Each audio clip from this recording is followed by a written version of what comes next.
नमस्कार साथियों, शेखावाटी यूनिवर्सिटी के पीजी के जितने भी स्टूडेंट हैं फर्स्ट सेमेस्टर के लिए उनके पेपर पैटर्न के बारे में आज के वीडियो में हम चर्चा करने वाले हैं। तो वीडियो को बिना स्किप किए लास्ट तक देखते रहें। चैनल पे नए हो तो चैनल को सब्सक्राइब जरूर कर लें, क्योंकि शेखावाटी यूनिवर्सिटी से रिलेटेड जो भी अपडेट होगी वो आपको इस चैनल पर मिलती रहेगी। यहाँ पर हम बात करने वाले हैं, यूनिवर्सिटी के द्वारा एक नोटिस जारी हुआ है।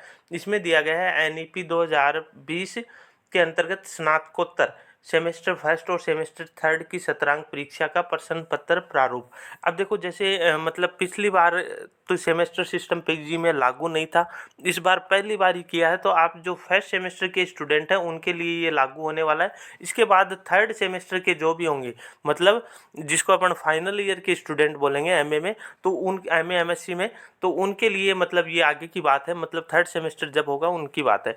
अभी अपन फर्स्ट सेमेस्टर के बारे में चर्चा करेंगे। तो यहाँ पे देखो, आपके पास ये दिया हुआ है कि स्नातकोत्तर फर्स्ट और सेमेस्टर थर्ड की परीक्षा का प्रश्न पत्र प्रारूप संलग्न के अनुसार रहेगा। और यहाँ पे इसके बारे में हम चर्चा करेंगे कि पूरा जो आपका जो है वो किस टाइप का पेपर आने वाला है। तो यहाँ पे देखो, इसमें दे रखा है 3 और 4 क्रेडिट। मतलब यहाँ पे आपको देखो उस तरह से, जैसे मान लो कि आपके पेपर में मेजर सब्जेक्ट और माइनर सब्जेक्ट, मेजर जो होते हैं वो कंपलसरी होते हैं। मतलब कंपलसरी जो पेपर हैं आपके वो है। एक इस बार आपको एक्स्ट्रा में लेना है, जैसे मतलब जिसको हम माइनर सब्जेक्ट बोलते हैं, ठीक है ना।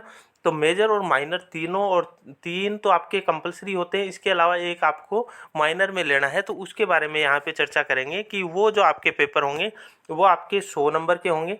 टोटल आपके मतलब ये चारों जो पेपर हैं वो 100 नंबर के होने वाले हैं। 40 नंबर आपको पासिंग मार्क्स लाने हैं। 40 नंबर से अगर आपके कम आते हैं तो आप उस सब्जेक्ट में फेल हो जाते हो। इसके बाद आपका पेपर है वो 3 घंटे का रहने वाला है।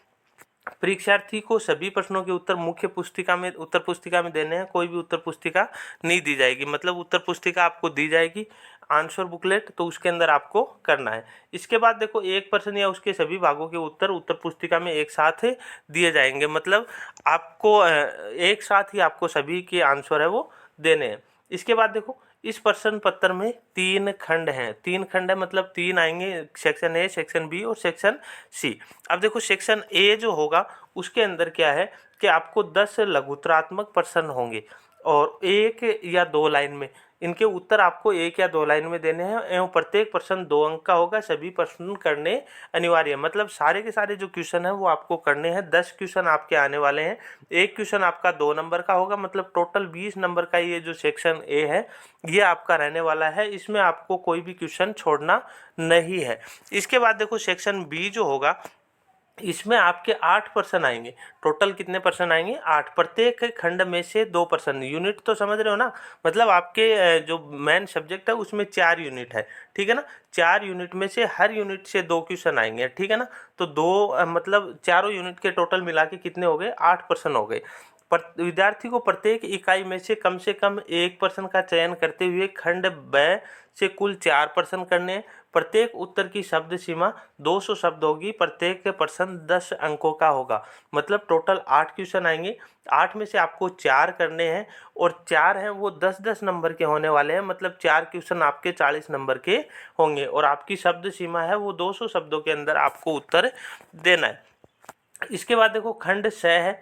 तो इसमें देखो 4 दीर्घ उत्तरात्मक प्रश्न होंगे और प्रत्येक खंड से 1 प्रश्न, जिसमें से विद्यार्थी को 2 प्रश्नों का उत्तर देने हैं। प्रत्येक उत्तर की शब्द सीमा 400 शब्द रहेगी। प्रत्येक प्रश्न है वो 20 अंकों का होगा। मतलब जो आपका बड़े क्वेश्चन, जो निबंधात्मक क्वेश्चन आएंगे उसमें आपके 4 प्रश्न होने वाले हैं और 4 में से आपको 2 करने हैं और एक जो क्वेश्चन है वो आपका 20 नंबर का होगा। मतलब ये 40 नंबर के आपके ये क्वेश्चन होने वाले हैं।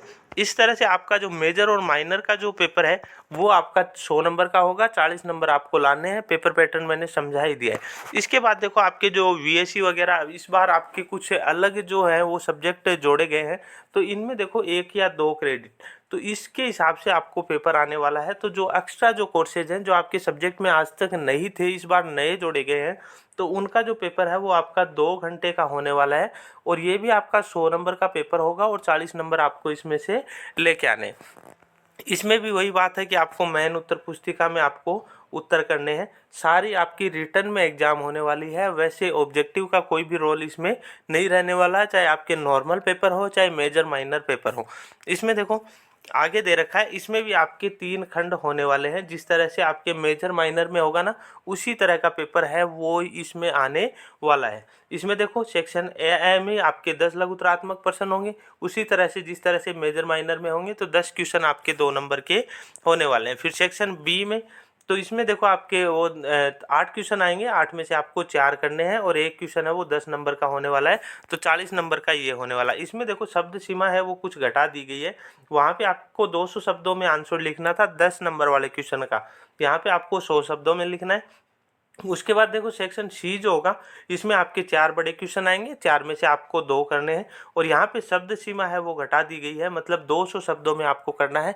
वहाँ पे आपको 400 शब्दों में करना था, यहाँ पे आपको 200 शब्दों में करना है और हर एक क्वेश्चन है वो 20 नंबर का होगा। तो इस तरह से आपके मेजर और माइनर है, और जो इस बार नए जोड़े गए हैं सब्जेक्ट 1 या 2 क्रेडिट के, तो उनके जो है वो पेपर है वो इस टाइप के आपके रहने वाले हैं। तो इस तरह की ये अपडेट थी। मिलते हैं नेक्स्ट अपडेट के साथ, तब तक के लिए धन्यवाद।